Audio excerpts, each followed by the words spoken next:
어린이 여러분, 안녕하세요. 목사님이에요. 코로나로 인한 정부 지침으로 이렇게 또 영상으로 만나 뵙게 되었습니다.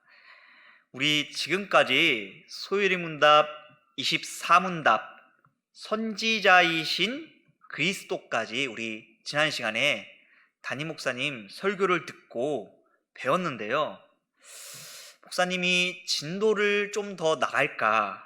아니면은 우리 12문답부터 다시 복습을 할까 고민 끝에 앞으로 또 있을 소율이문답 암송대회와 퀴즈대회가 있기 때문에 복습을 하는 것이 더 좋겠다라고 생각돼서 이렇게 소율이문답 우리 12문답부터 복습 영상을 만들게 되었습니다. 우리 지난 시간에 배웠던 문답을 복습할 텐데 우리 차근차근 그때 배웠던 것들을 생각을 떠올리면서 눈을 크게 뜨고 귀를 쫑긋 세우고 바른 자세로 이 시간 잘 들어보시기 바랍니다. 참! 소율이문답 11문답은 이전 영상에 찍어서 홈페이지에 있으니 잘 참고하시고 우리 오늘 12문답을 함께 배우겠습니다. 우리 소율이문답 12문답 먼저 들어가기에 앞서 우리가 항상 했던 거 뭐죠? 네, 우리 12문답 노래를 큰 목소리로 우리 쩌렁쩌렁하게 우리 함께 불러보겠습니다.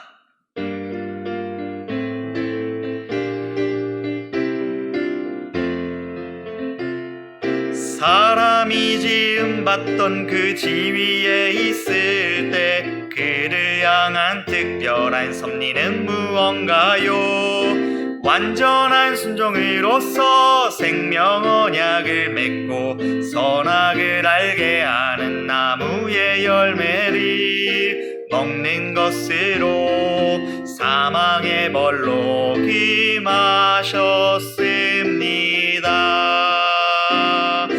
사람이 지음받던 그 지위에 있을 때 그를 향한 특별한 섭리는 무언가요? 완전한 순종으로서 생명 언약을 맺고 선악을 알게 하는 나무의 열매를 먹는 것으로 사망의 벌로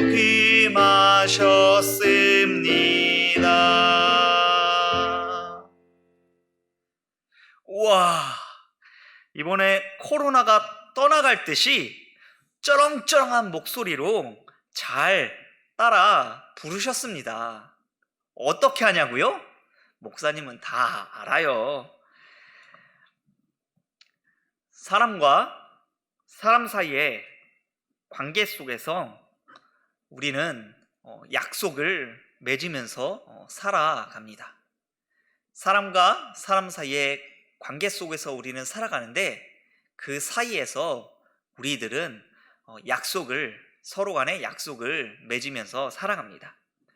특별히 이 약속은 크게 두 가지로 구분해어 볼 수 있는데 하나는 조건부 약속과 두 번째는 무조건부 약속으로 이렇게 크게 조건부 약속과 무조건부 약속으로 이렇게 크게 구분하여 우리가 생각할 수가 있습니다. 조건부 약속이라는 것은 무엇일까요? 너가 이렇게 해주면 나도 이렇게 해주겠다라는 약속이죠. 예를 들어 아르바이트를 3시부터 6시까지 하면 5만 원을 주겠다. 철수가 이번 기말고사에서 시험을 잘 보면 아빠가 최신형 핸드폰을 사주겠다. 이렇게 같이 내가 상대방에게 무엇을 해주면 상대방도 그에 따른 보상을 나에게 해주는 것.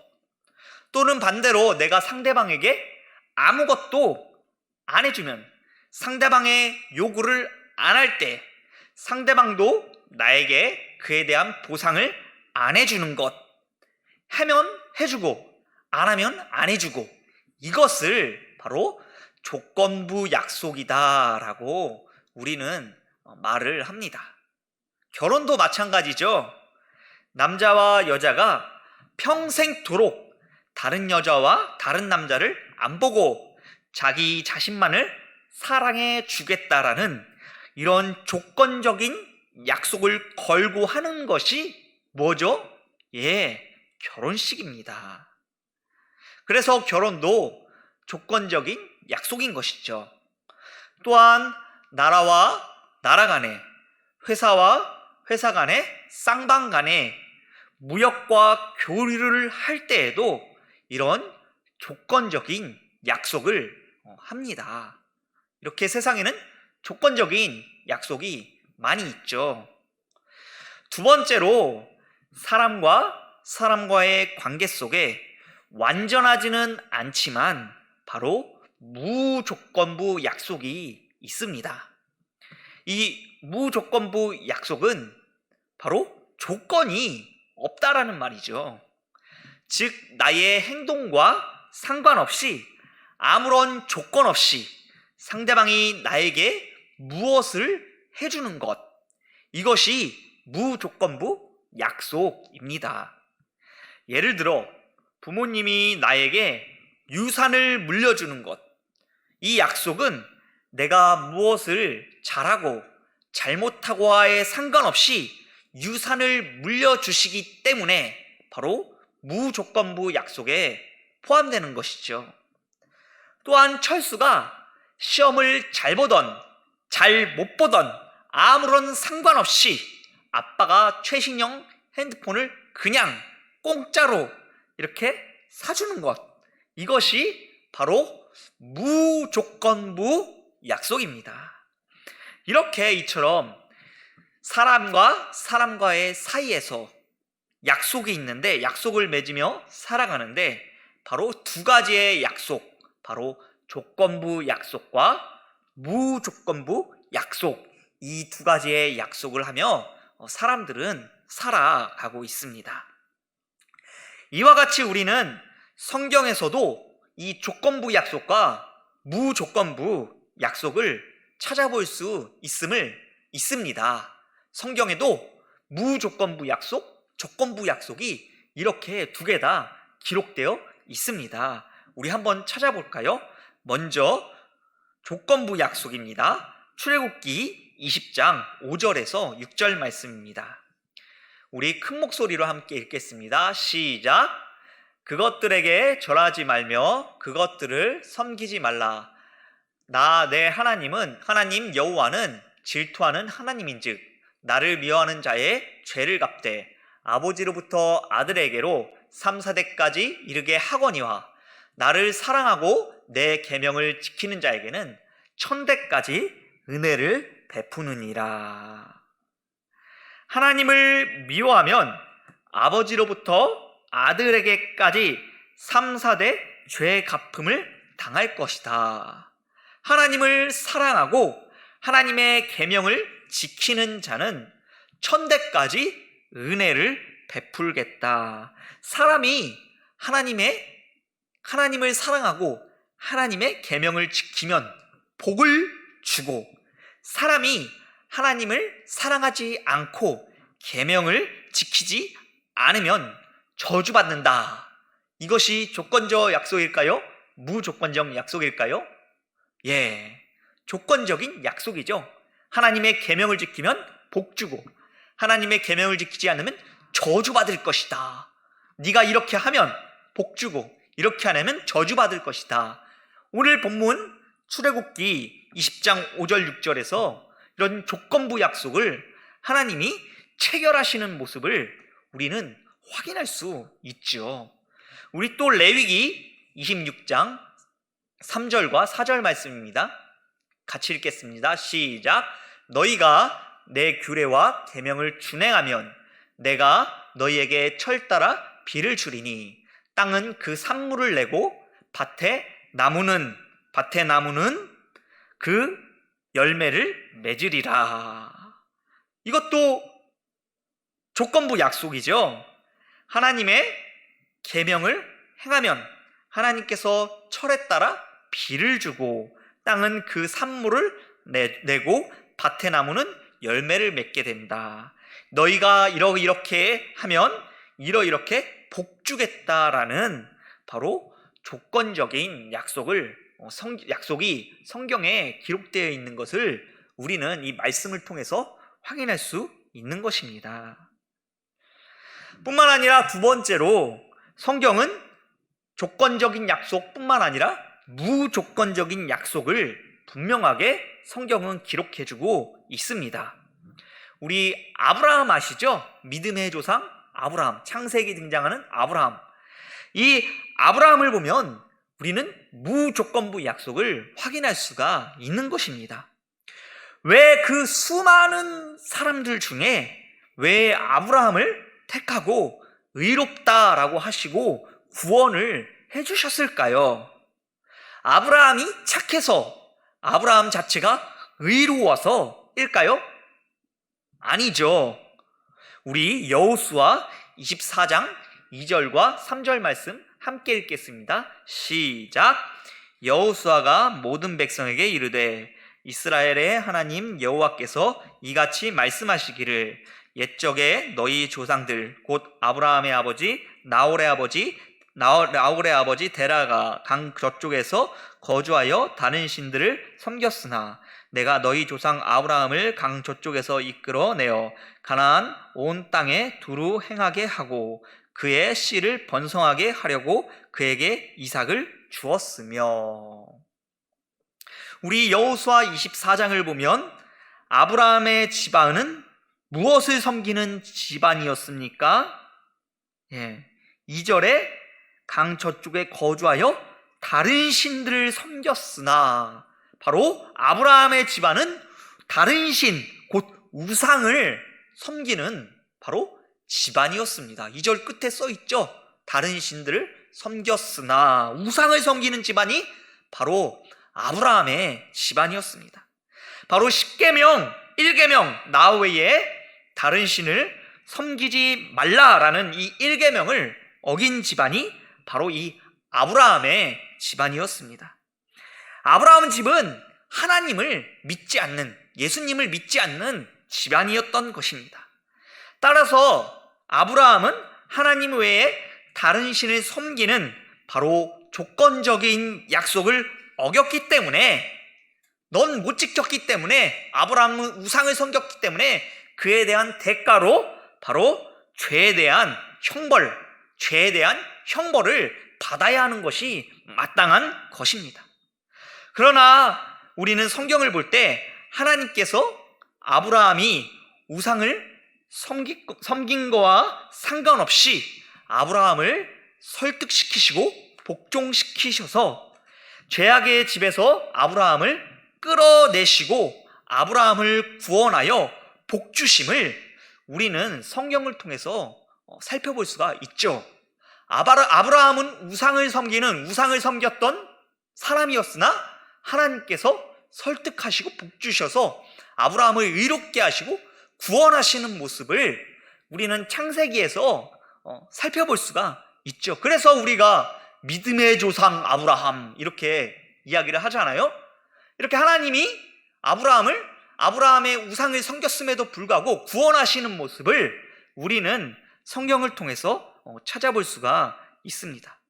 아브라함에게는 구원을 받을 만한 조건적인 것은 아무것도 찾아볼 수 없었습니다. 오히려 죄를 지었기 때문에 형벌받아야 할 사람이 바로 아브라함이었죠. 그러나 하나님은 어떻게 했었어요? 구원을 하셨습니다. 아무런 조건 없이 무조건적으로 아브라함을 구원하셨던 것이죠. 그리고 아브라함을 아무런 조건 없이 무조건적으로 의롭게 하시고 복을 주신 것입니다. 그래서 우리 로마서 4장 2절과 3절은 이 아브라함에 대해서 이렇게 가르쳐주고 있습니다. 우리 함께 읽겠습니다. 만일 아브라함이 행위로서 의롭다 하심을 받았으면 자랑할 것이 있거니와 하나님 앞에는 없느니라. 성경이 무엇을 말하느냐? 아브라함이 하나님을 믿음에 그것이 그에게 의로 여겨진 바 되었느니라. 2절에 행위로 의롭다 하심을 받았으면 자랑할 것이 있으려니와 라는 말은 아브라함이 행위로 착한 일을 많이 해서 의롭다 하심을 받지 않았기 때문에 자랑할 것이 없다라는 말이죠. 목사님 3절에 아브라함이 하나님을 믿었기 때문에 이 아브라함 안에 이러한 믿음이 생기는 움직임이 있었기 때문에 의로워진 것은 아닌가요? 저기 3절을 보세요, 목사님. 하나님을 믿음에, 아브라함이 하나님을 믿음에라고 기록되어 있잖아요. 그런 움직임이, 아브라함이 그런 움직임이 있었기 때문에, 아브라함의 행위가 있었기 때문에 아브라함을 하나님이 구원해 주신 것 아닌가요? 그래서 조건적인 약속 아닌가요? 아닙니다. 본래 믿음이라는 것은 하나님께서 먼저 우리에게 행하신 것에 대한 바로 반응이기 때문에, 믿음이라는 것은 내가 먼저 행하는 것이 아니라 하나님이 우리에게 행하신 것에 대해서 반응이기 때문에, 우리가 뜨거운 물에 손대면 어떻게 해요? 아 뜨거워 하면서 손을 떼잖아요. 반응을 하잖아요. 마찬가지로 믿음이라는 것은 하나님이 먼저 행하신 것들에 대한 우리의 반응이기 때문에 바로 아브라함이 하나님을 믿는 것은 구원을 받을 수 있는 어떤 조건이 되지 않는 것입니다. 다만 하나님이 일하셨기 때문에 믿음으로 아브라함은 하나님이 일하신 것에 대해서 반응을 한 것이죠. 아브라함의 믿음의 행동이 아브라함을 구원한 것이 아닌 것입니다. 그래서 아브라함이 의롭게 된 것은 조건적인 약속이 아니라 바로 무조건, 아브라함은 우상을 섬기는 집안이었지만 하나님이 그 아브라함의 조건과 상관없이 무조건적인 약속으로 아브라함을 값없이 바로 구원해 주셨다라고 성경은 우리에게 가르쳐 주고 있는 것입니다. 이렇게 무조건적인 약속이 아브라함의 인생 속에 나타나고 있죠. 또 성경에 무조건적인 약속이 등장하고 있어요. 우리 로마서 4장 5절입니다. 우리 한번 같이 읽겠습니다. 시작. 이를 아니할지라도 경건하지 아니한 자를 의롭다 하시는 이를 믿는 자에게는 그의 믿음을 의로 여기시나니. 경건하지 않았는데, 일을 하지도 않았는데 보상을 준다? 의롭다라고 말하신다? 이거는 무조건적인 약속이죠. 일을 안 했는데, 논땡이만 폈는데, 경건하지도 않았는데, 경건하지도 않은 사람은 야 너는 의롭다, 야 너 일을 안 했지? 야 그래도 돈 줄게. 이게 조건적인 건가요? 아니죠. 무조건적인 약속이 분명히 로마서 4장 5절에 기록되어 있죠. 성경은 이처럼 이렇게 무조건적인 약속을 동시에 조건적인 약속과 함께 이렇게 수많이 이렇게 기록해 주고 있다라고 성경은 말씀을 하고 있는 것입니다. 따라서 우리가 의로워지는 것, 우리가 구원을 받는 것은 바로 무조건적인 약속인 것입니다. 내가 착한 일을 많이 했다고 해서, 내가 친구와 맛있는 음식을 나눠 먹었다고 해서, 내가 예배를 열심히 드리고 내가 기도를 많이 했다고, 내가 성경을 많이 읽었다고 해서 내가 잘해서 구원을 받고 내가 의롭다 하나님께 칭찬을 받는 것이 아니라 바로 아무런 조건 없이 무조건적인 약속으로 하나님께서 선택하시고 복을 주셔서 죄에서 우리는 구원을 받는 것이다 라는 것이죠. 내가 행위로 구원을 받는 것이 아니라 하나님의 값없는 바로 선택으로 인해서 무조건적인 약속으로, 무조건적으로 우리는 구원을 받은 것이다. 그래서 우리 에베소서 2장 8절과 9절에 이렇게 기록해주고 있습니다. 우리 함께 읽겠습니다. 너희는 그 은혜를 인하여 믿음으로 말미암아 구원을 받았으니 이것이 너희에게서 난 것이 아니요 하나님의 선물이라. 행위에게서 난 것이 아니니 이는 누구든지 자랑 못하게 함이라. 우리의 구원이 행위에게서 난 것이 아니다라고 말씀을 해주고 있습니다.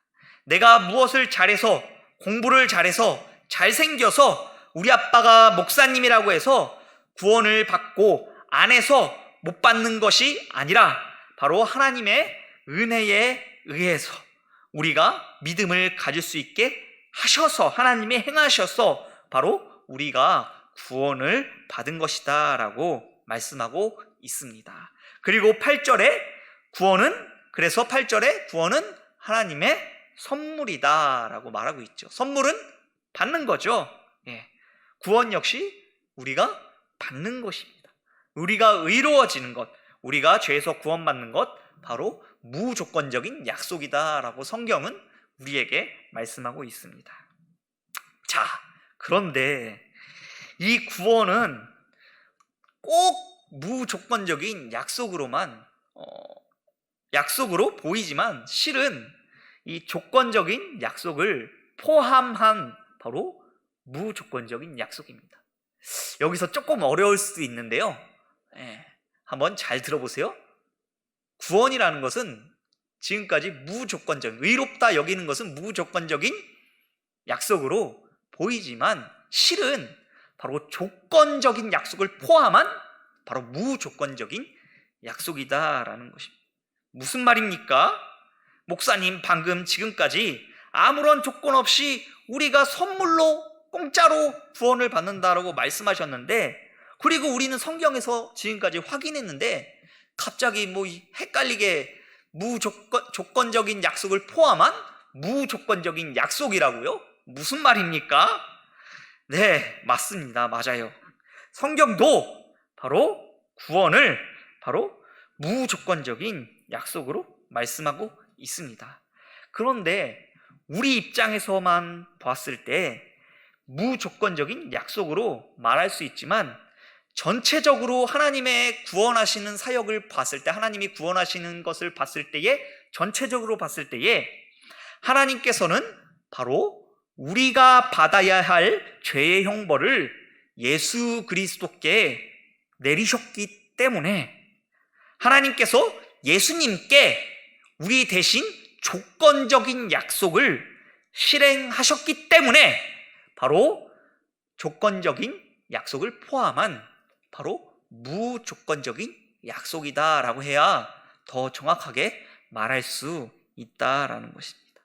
하나님께서 우리의 죄를 단순히 그래 다 좋은 게 좋은 거지, 그래 눈 감아줄게 라고 이렇게 그냥 없는 것으로 싹 해버린 것이 아니라 바로 우리가 받아야 할 죄의 형벌을 다만 다른 사람, 곧 하나님의 하나밖에 없는 그 아들 독생자 예수 그리스도께 쏟으셨기 때문에 바로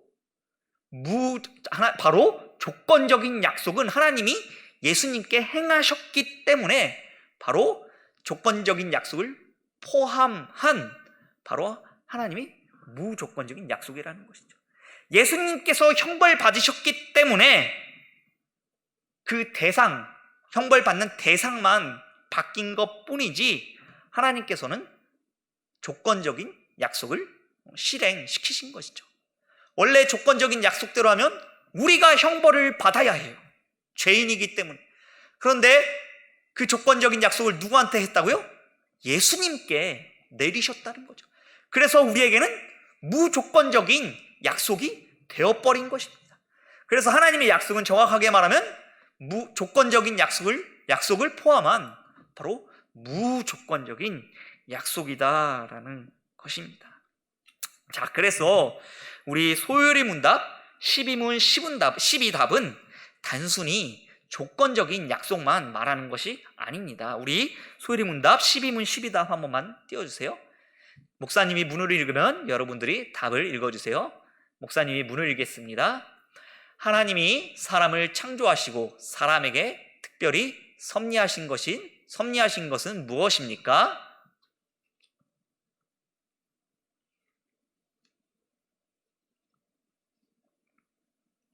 네. 저기 보면 답을 보면 완전한 순종을 하면 영생을 주고 선악과를 따먹지 말라는 명령에 불순종하면 죽음 형벌을 주겠다고 말씀하셨습니다. 목사님 이것 봐요. 여기 조건적인 약속 아니에요? 봐봐요. 사람이 완전한 순종하면 영생을 주고 순종하지 않으면 바로 이렇게 죽음의 형벌을 주겠다라고 조건적으로 이야기를 하고 있잖아요. 그러나 이 12문답은 이 12문답을 보면 이 12문답은 조건적인 약속을 하는 것처럼 보이지만 우리가 앞서 11, 19, 8, 7문답을 보면 이 7문답 하나님의 작정 안에서 바로 이 12문답을 말하고 있기 때문에 7문답 하나님의 작정인 무조건적인 약속을 전제한 바로 조건적인 약속을 이 12문답에서 말하고 있다라는 것입니다. 하나님의 작정은 무조건적으로 실행되죠. 우리 지난번에 배웠었죠. 우리의 결심과 작정은 변하지만 하나님은 전능하시기 때문에 무엇이든지 가능하시기 때문에 무엇이든지 다 하시기 때문에 무조건 하나님의 작정은 실행이 되는 것입니다. 인간의 작정은 실패할 때가 있죠. 오늘은 아이스크림을 먹으려고 했다가 갑자기 생각이 바뀌어서 혹은 추워져서 따뜻한 호빵을 먹을 수 있죠. 여러분들과 목사님의 작정은 이렇게 왔다 갔다 와리가리 해요. 그러나 하나님도 그럴까요? 아니죠. 하나님은 생각하시고 행하시는 작정은 어떻게 해요? 무조건적으로 실행하시는 것이죠. 인간의 작정은 이랬다 저랬다 하지만 하나님의 작정은 무조건적으로 실행이 되는 것입니다. 그래서 무조건 이루시는 하나님의 작정을 바로 7문답에서 말하고 있고 그 말하고 있는 것 안에서 바로 이 12문답 섭리를 다루고 있기 때문에 바로 이 12문답이 조건적인 약속처럼 선악을 알게 하는 나무를 먹으면 저주받고 하나님께 순종하면 영생을 얻는다라는 약속이 조건적인 약속처럼 보일지는 몰라도 바로 이 무조건적인 약속 작정을 포함한 그 안에서 다뤄져 있기 때문에 무조건적인 약속을 전제한 바로 이 조건적인 약속을 말씀하고 있는 것이다 라는 것이죠. 표 한번 보여줄래요? 자, 7문답, 8문답. 하나님의 우리 배웠었죠? 작정은 무엇입니까? 8문 하나님의 작정은 어떻게 이루어집니까? 우리 7문, 8문에서 배웠죠? 저 작정이 어떻게 이루어진다고 했어요? 창조와 섭리를 통해 이루어집니다. 저기 써있죠? 8문에 창조와 섭리를 통해 이루어집니다. 다음 번 한번 넘어주실래요? 자, 그러면 저기 뭐라고 써있죠? 작정 안에 창조, 아까 창조와 섭리로 이루어지고 있죠? 섭리로 이루어진다고 했죠? 그 창조가 구문 10문에서 이야기하고 있고 섭리가 11문 12문에서 이야기를 하고 있어요. 자, 그래서 구문 10문에 하나님은 뭐라고 해서 창조는 무엇입니까? 그리고 10문에 하나님은 사람을 어떻게 창조하셨습니까? 창조를 대해서 이야기를 하고 있죠. 11문 12문답에 뭐라고 써있죠? 섭리죠. 하나님 작정 안에 있는 섭리. 하나님의 섭리는 무엇입니까? 그쵸? 그리고 12문답에 사람에게 특별히 섭리하신 것. 우리가 오늘 배운 게 12문이죠. 섭리하신 것. 그래서 7문, 바로 하나님의 작정 안에 12문, 우리가 오늘 배운 12문 섭리를 배우고 있기 때문에 이 12문의 섭리가 영생을 주고 완전한 순종을 하면 영생을 주고 선악과를 따먹지 말라라는 명령에 불순종하면 죽음의 형벌을 주겠다라고 이 약속이 바로 조건적인 약속처럼 보일진 몰라도 바로 7문, 바로 하나님의 작정 안에서 바로 12문을 다루고 있기 때문에 이 약속은 조건적인 약속이라고 12문이 조건적인 약속이라고 보일지라도 바로 무조건적인 약속을 먼저 전제한 조건적인 약속 안에 있는 바로 조건적인 약속으로 하나님은 통치하신다라는 사실을 바로 소요리 문답 이렇게 7문부터 12문까지 우리에게 말씀을 하고 있다라는 것입니다. 우리의 모든 죄를 위해 형벌당하신 분이 누구십니까? 우리가 조건적인 약속에 지키지 못했기 때문에 우리가 마땅히 형벌받아야 하지만 바로 우리의 모든 죄를 위해 조건적인 약속을 받으신 분이 누구십니까? 바로 예수 그리스도시죠. 따라서 우리가 원래 조건적인 약속의 형벌을 받아야 하지만 예수 그리스도께서 조건적인 형벌을 받으셨기 때문에 우리가 바로 하나님께 무조건적인 아무런 값없이 의롭다 여기심을 구원을 받을 수 있게 된 것입니다. 여기에 감사하시는 바로 목사님과 어린이 여러분들이 되었으면 좋겠습니다. 자, 끝난 줄 알았죠? 우리 지난번에 했던 문제풀이 우리 잠깐만 한번 빨리 풀고 마치겠습니다. 자 보면 다음 1번 조건적인 약속과 무조건적인 약속을 구별해 보세요. 자, 조건적인 약속이 뭐죠? 1번에 보면 내가 이렇게 하면 상대방이 이렇게 해주겠다. 내가 2학기 성적이 오르면 아빠가 최신형 핸드폰을 사주겠다. 안 오르면 안 사주시겠다. 이게 조건적인 약속이라 그랬죠. 2번 뭐죠? 무조건적인 약속. 나의 행위와 아무런 상관없이 상대방이 무조건 해주는 것. 내가 2학기 성적이 오르던 안 오르던 아빠가 최신형 핸드폰을 사주시겠다. 이게 무조건적인 약속이죠. 자, 그러면 우리가 여기서 조건적인 약속과 무조건적인 약속을 찾아보면 돼요. 우리 창세기 2장 17절 한번 볼게요. 선악을 알게 하는 나무의 열매를 먹지 말라. 내가 먹는 날에는 반드시 죽으리라 하시니라. 뭐죠? 조건적인 약속일까요? 무조건적인 약속일까요? 먹는 날에는 반드시 죽는다. 조건적인 약속이죠. 두 번째, 아버지께서 유산을 물려주는 이유는 내가 잘하고 잘못하고가 원인이 되는 것이 아니라 자녀이기 때문에 무조건 물려주신다. 여기 답이 나왔네요. 무조건 물려주신다. 자녀이기 때문에 내가 잘하건 못하건 상관없이 무조건적인 약속이죠. 회사와 회사 간의 계약, 아까 얘기했죠? 조건적인 약속입니다. 우리 에베소서 2장 8절 9절 같이 읽어볼게요. 너희는 그 은혜로 인하여 믿음으로 말미암아 구원을 받았나니 이것이 너에게서 난 것이 아니요 하나님의 선물이라. 행위에서 난 것이 아니니 이는 누구든지 자랑하지 못하게 하려 함이니라. 무조건적인 약속이죠. 그리고 이사야 55장 3절 너희는 귀를 기울이고 내게 나와 들으라. 그리하면 너희 영혼이 살리라. 내가 너희를 위하여 영원한 언약을 맺으리니 곧 다윗에게 허락한 확실한 은혜니라. 여기 보면 내게로 나와 들으라. 그리하면 너희 영혼을 살리라. 이거는 조건적인 약속이죠. 그리고 내가 너희를 위하여 영원한 언약을 맺으리니. 이 영원한 언약은 뭐예요? 무조건 실행되는 거잖아요. 그래서 무조건적인 약속. 이거는 조건적인 약속과 무조건적인 약속이 두 개 다 포함된 바로 구절이 이사야 55장 3절입니다.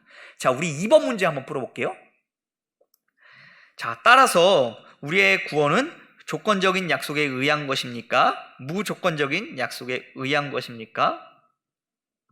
뭐죠? 우리가 배웠는데 맞아요. 무조건적인 약속에 우리의 구원이 이루어졌죠. 정확하게 말하면은 조건적인 약속을 포함한 바로 무조건적인 약속입니다. 왜냐하면 조건적인 약속을 누가 대신해서 형벌받았죠? 바로 우리를 죄를 위해서 하나님의 사랑하는 아들 독생자 예수 그리스도를 형벌 내리셨기 때문에 조건적인 약속을 실행하셨기 때문에 바로 우리가 무조건적인 약속을 받게 되었다랍니다.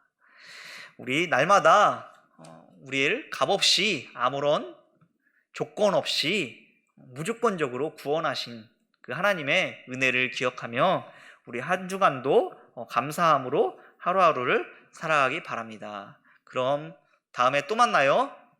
안녕.